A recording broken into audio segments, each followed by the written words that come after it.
If you enjoy Gaeilge Weekly, want to begin feeling truly confident speaking and using the Irish language, don't forget to become a Learn Irish Online member today.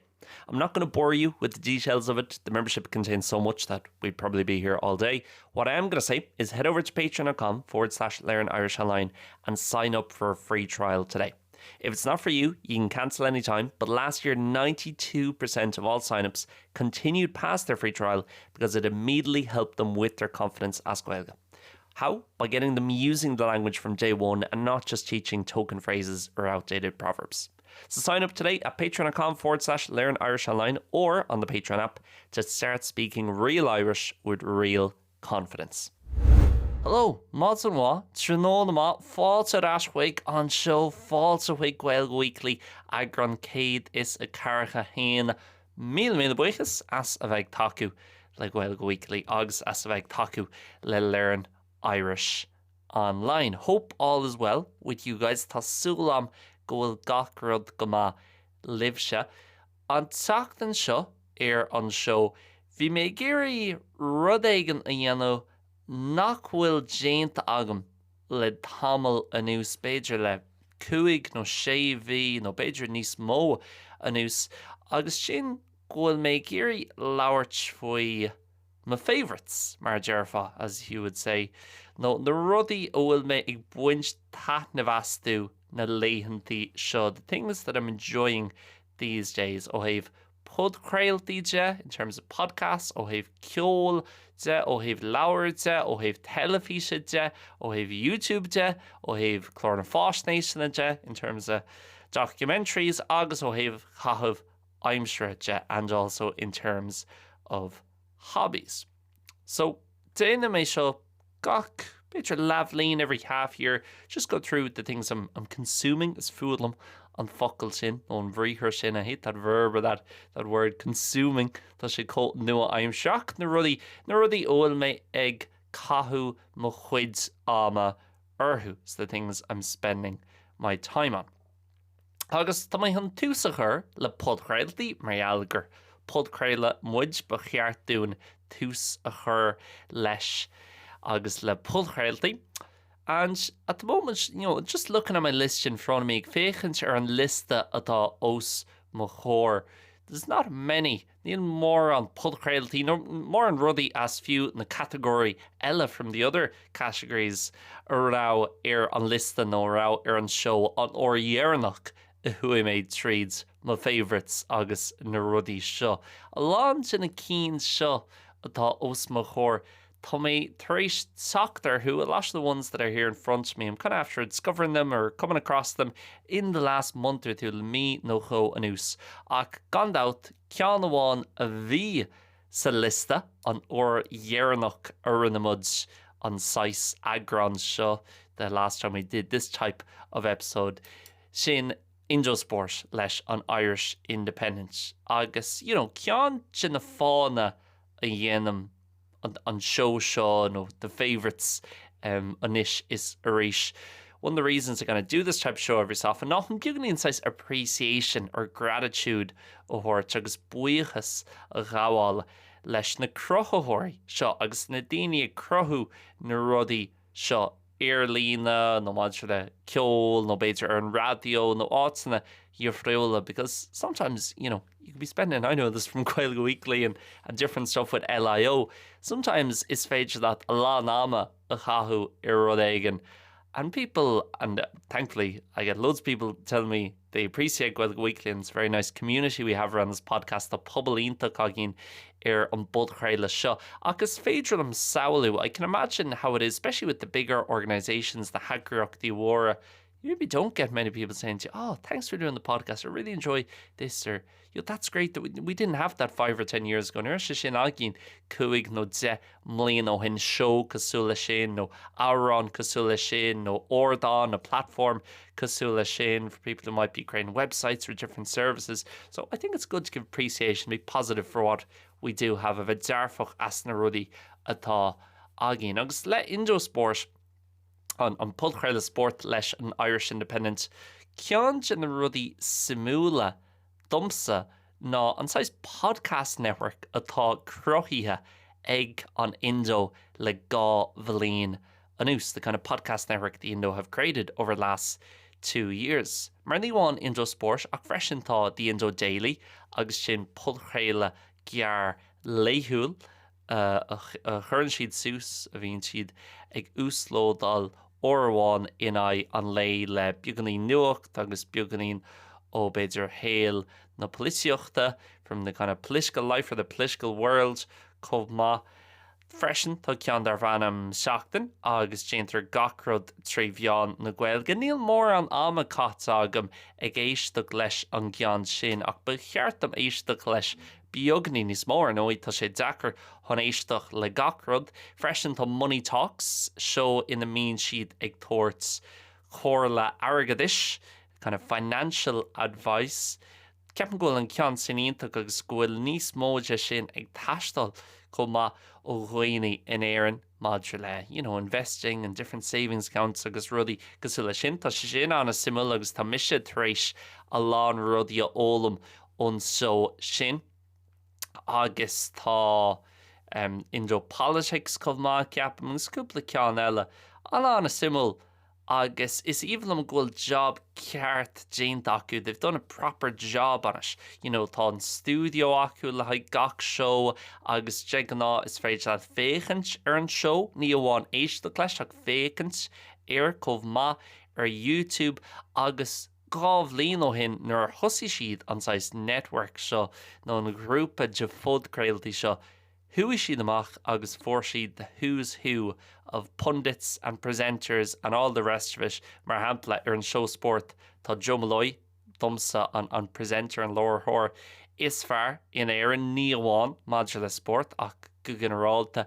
Tá Jan McDonald ann ceapan grá sesin leis an Irish Indo le beidir Jeff Molina anús Arenos ag scríomh faoi soccer.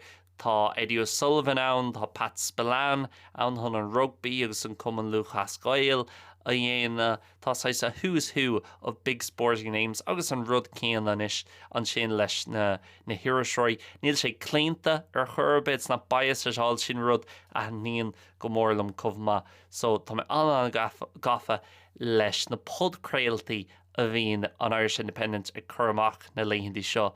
And it's night and day if you compare it to the Irish Times in terms of their online content, and for people my age in terms of what you'd be interested in. Daoine ar chois lumsa gan náis tá ó bhád níos mó sim agine an chuid is mó dúine sna rudaí atá ag chur amach anois on Irish Independent in compráid leis an Irish Times, which I think is starting to be viewed by a lot of people my age as kind of old man's paper. Mar pauper nuachta le haid seanar nó sean chuoine, nothing wrong with that, of course, but same things happen to Radio na Gaeilge. No one my age has any interest in ordinatini lens same againia or chuis lumsa i Radio na Gaeilge because they don't cater for people my age, but all the kind of independent podcasts and Radio Lifa, Radio Falsa, Radio Rira, those are the people who actually make stuff that for me are interesting. Sinní na daoine a bhí na crotha rudaí atá actually an áréide simúl dumsa agus bhfuil mise ag géirí éisteach leo. Agus a rud céanna leis an podcréile seachtain leis an Indo. And I have listened to it a bit, just not much. I just haven't had the time, Neil, an tám am go dtí seo. Ach tá mé chun iarracht a dhéana chun éisteacht níos mó le sin. Ach le Indo Sport chun dul ras chuig an sais pic seo. Dumsa ceantar my favourites. The recommendations, but them right. That's just no níos mó ach. Listen to whatever you want. Don't be listening to me. Well, listen on Gaeilge Weekly, but don't be listening to me give you or tell you should be listening to this or that or the other. Everybody's interested in different stuff. Tá sim ag gach duine I rudaí difriúla, so tá sé sin cearclór. Ach le Indo Sport tá sé an bhá. Go háirí an tám seoid sin bliain, ceapa me gcónaí, mi aibran, mi bealtaine. Tá méid sin sport arsúil idir an Crave, so Cumann Luchas Gael, the championship in the GA, cumáil sin deire an séisir soccer. Dumsa tá an F1 arsúil agus is fearlam an F1 I gcompráid le soccer nó sport eile. Má tá sim agat sa rugby, bín an rugby ag tacht with an deire, Heineken Cup final ag tacht an East Beidir an deire seachtainna seo, maybe this weekend, I'm not fully sure. Agus an URC, agus, ní Imelina ach gomininic bín the Lions Tour, nó an craibh down de ag teach den níos around this time of year off na Lions tour this time of year or the World Cup in a few months on years where it's on. Cosú le Nuri agus an Lions. So bín lán rudí máid le sport arsúil. Tá Jumalói ionach tá Ón Miceón ionach Eddie O'Sullivan, Will Slattery, John McDonald agus is even lum go bhfuil an chorumíocht acu idir a bheith dá éire faoin sport. So I love that they have the balance in between being serious about sport but also cumála sin crack a bheith acu to have fun and gan é a hógáil rógáir because at the end of the day it's just a game, you know. You can talk all you want about soccer or Gaelic football or rugby, but it's just a bit of crack and it's a community thing, and you know, to go to the game or chat to the game, but or the chat to the game, chat with other people about the game. Lauert's no kaint le daoine eile faoin glethe. So for me, it's not something you should overthink. They get that balance perfect for me. Tá chorumíocht sin go fear facu an rud céine off the ball. We're another big sports podcast in Ireland. Pulchreile Ella Sport in Éireann, and Joe Malloy used to be on that as well. Joe Malloy sin comá. So I think he really is the person who gets that balance more than anyone else. Is session an lad a bhín lán an chorumíocht sin a ála níos fear ná aine. Agus is even in just sport goir bits and bobs sin showháin a bhín stig déanú ina mín siad ag labhairt faoi meascán de rudaí agus bíon an crack acu kind of bouncing about prabu ó topic amháin go sport eile go duine eile, and they really get that balance right in my opinion. Bín an chorumíocht sin acu I mi thuairimse. Sí mé géisteach le beagnaíonn Blind Boy Boat Club tá sagam go mín na lán daoine annachchafa le Blind Boy Boat Club. Níl mé annachchafa leis ach is málam an pudchréile tá seanáis relaxing an a súbhnach. Tá cúpla rud leis nach an líonlam ach freisin tá neart rudaí a handníonlam go mórlam ach ní bhíon mé I géisteach go minic. Tá seanna an granmhar gan nás agus tá turn of phrase ionach aige. Irishman Abroad le Jarlath Regan cumma a géisteach le EAGRÁN ina bhfuil I simúl air thumbs sin a rud. So kind of going through the list and seeing, oh, that's an interesting guest or that's an interesting guest. And he's really had a who's who of different Irish people on from a wide variety of subjects like that. What he does nowadays, I don't know, like it's about politics and stuff. Bhain bolíocht agus rudaí mar sin. Ach na sean episódaí ó cúig bliain ó hin ó fiú níos mó ag duine ag libh le Ronan O'Gara mar hampla no Peter Stringer agus a lán lads ó Hill and Rugby. Cinnach bhfuil mór an sim agam sa rugby, even though I'm not too interested in rugby. I find their kind of life stories to be very interesting often. Don't know why. Níl sam cin fá. Agus tá ceann amháin eile agus ba seo deire an chaint le sport inniu má tá daoine ag éirí sin tuirseach as chaint an sport. People are getting kind of fed up of the sports chat. Listen to an F1 one from the Isle of Man. Dar bhain 3 legs, 4 wheels. Agus ní pudchréile profisiúnta atá ann. Just cúpla lads agus orintha cailí na bháin ag labhairt faoi F1 agus, you know, ní bhíonn stig tuile éon airgid mhaith churbe. Ach tá sé go hiontach mar bíonn siad labhairt faoi F1 agus rís tá chorumíocht sin a luí mé. That balance I mentioned, tá sé sin acu ach freisin ní bhíonn éon fógraí an pudchréile. Now, ní bhíonn mise ag gcoinne na fógraí. I'm not against ads. In fact, if you're not listening on Patreon, you're going to hear an ad in about 90 seconds time. Mun bhfuil tú géisteach their Patreon tá tú an fógra a chustáil ag gan nócha second. Bronar mar sin, but we'll get to that. But the thing is, for me, ní máthlam nar bhíonn daoine ag tuairteach, oh, YouTube has unskippable ads or Netflix now is going to have ads. Look at the service you're getting. Come on, let them put an ad or two in. Lichtov ad no go or churstack. If you don't like it, stop using it. That nín se leat stop ag buint úsáideas. You know, it's not a public broadcast or anything. So, ní máthlam nar bhíonn daoine ag tuairt amach faoi sin ach leis an pudchréile seo an rud ionach faoi ná tá sin níos éasca dul a chulla I gcónaí tá pudchréile am arsúil nar bhíonn mé sa labba agus mise ag dul a chulla. Ach má tá fógraí an pudchréile I gcónaí tá sé, you know, tá tú slipping away, beagnach asleep I the chulla agus an sin NordVPN, Surfshark, go get it now, 10% discount, agus bíonn tú le chúiseacht agus ní féidir leat an sin dul arás i le chulla. So ní líon marall nach chuil sé mar pulchréile profisiúnta agus not a professional podcast or a big commercial podcast ní líon fógrathe acu agus is féidir am just an timer or chuirsúil le ó carchanóméid éisteach leis an budcréile agus tá a is agam nach mai in GACH of Winu Hasam. There won't be any big kind of fright being pulled out of me or anything like that at any time. So, ag labhairt faoin fógra sin, brónarm, muna bhfuil tú ag éisteach ar Patreon. Our Patreon, tá pulchréile seo ad-free. And also on Patreon, this podcast comes out a day early, comes out on Wednesday.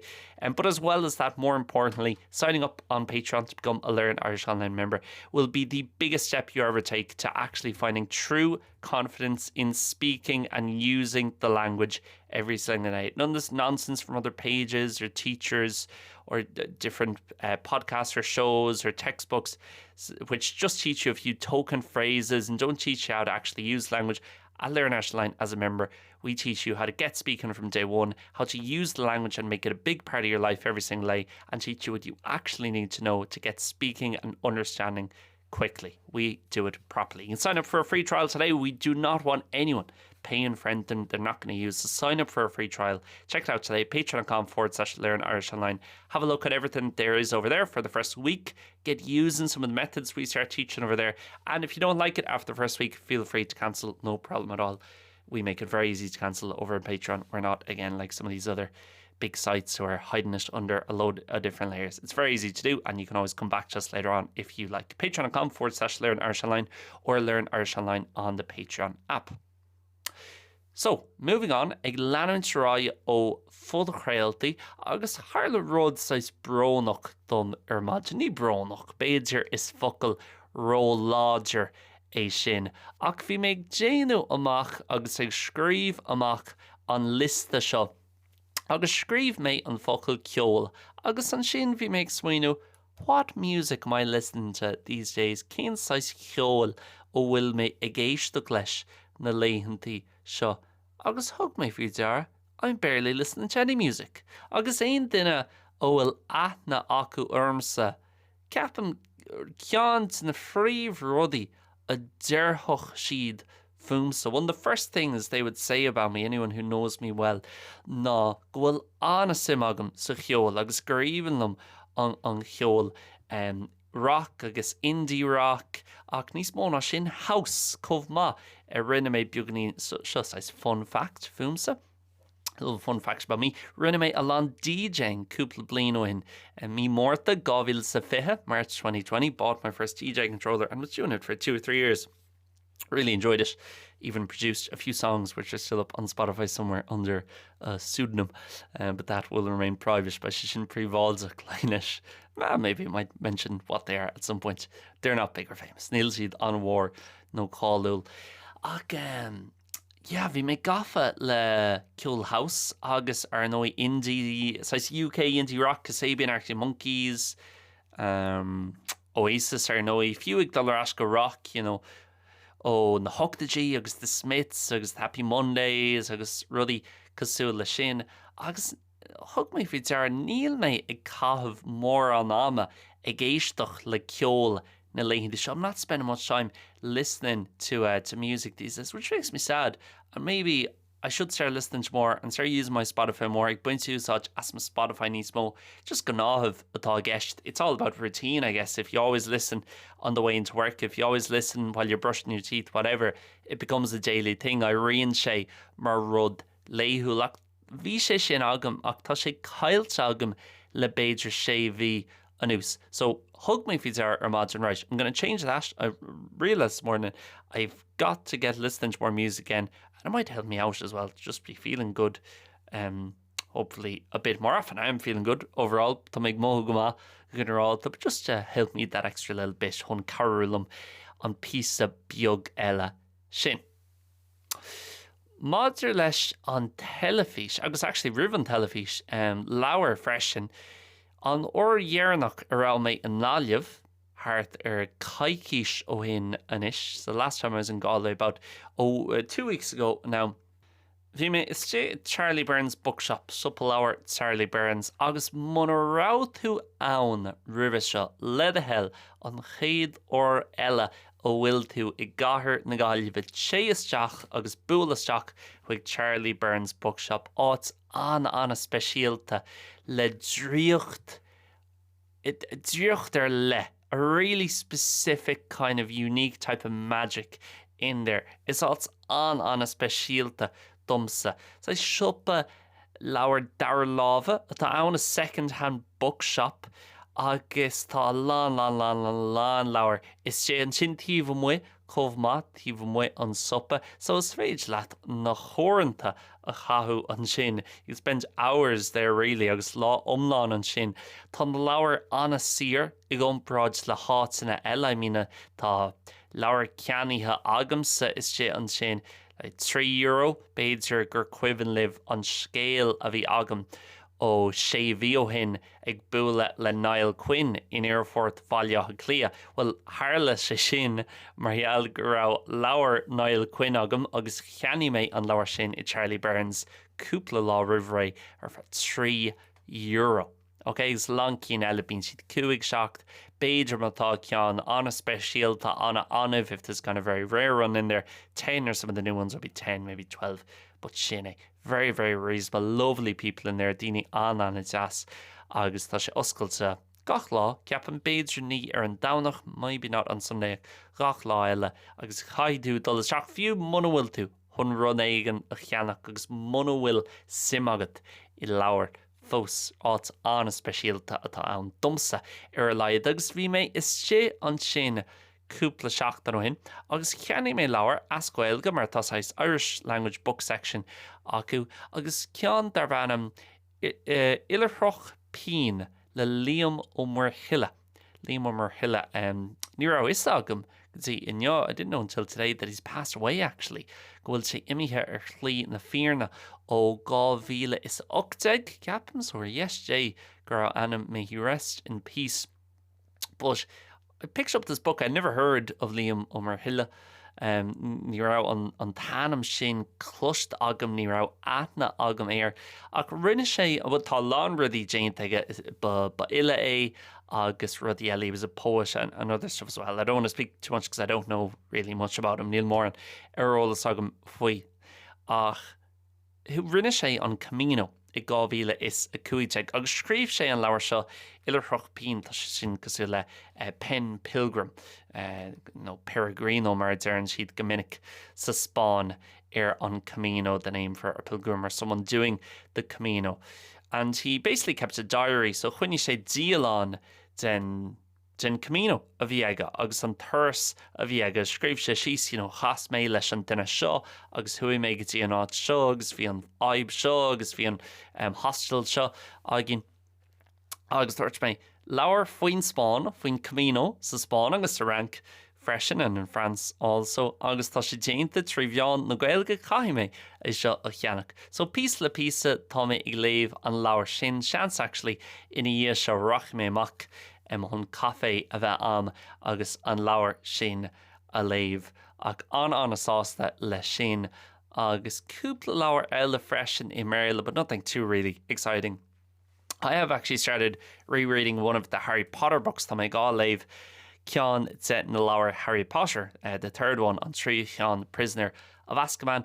Tá mé géirí buganín fiction a léamh arís beidir gur cuimhin libh thart ar bhío hin bhí mé ag labhairt faoi dírbha áisnéisi about autobiographies agus gúil siad go hintach ach orintha bí mé rósáis want to get better, want to learn more agus tá rudaí ag tastal weim chun switch off agus mintín a bhuacha agus just sus a hógáil. So mar chuid den tionscadal sin as a part of that kind of project, I've got this Harry Potter book and I'm going through it. I really like Harry Potter, big Harry Potter fan. Not so much that I dress up in the robes or anything, Nivian maker in the robes, or nothing wrong if you do. I'm not that much of a fan, but a fairly big fan, like a lot of people. But I think Harry Potter is just about exceptional enough that you wouldn't describe it as a guilty pleasure. Like, ní deir fá gur guilty pleasure atá ann.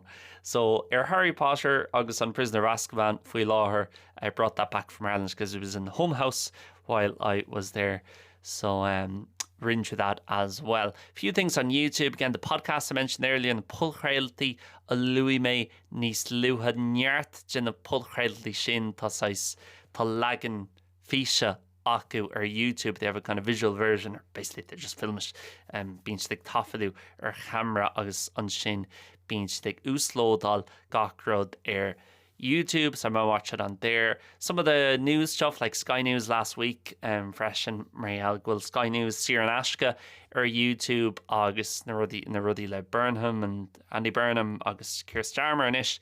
Is Sasna, does Shin Simul no Janen Sky News Simule Sky News kind of make it interesting?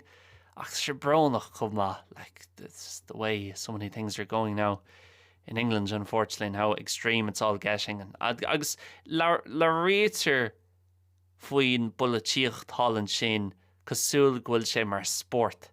They speak about it as if it's a sport. This election, this many signatures, and this by-election, and this. I was like, we sail. We're speaking of people's lives, and people are struggling. The unique strackles. Why not concentrate on that? Like Shin Road a yenan much gama in Éireann.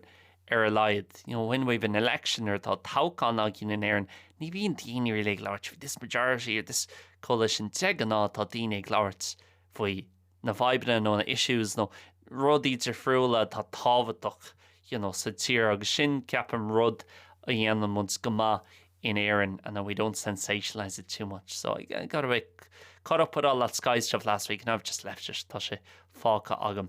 Anish, agus ag fécint neart rudí YouTube mádra leis an goman luchas Gaeil.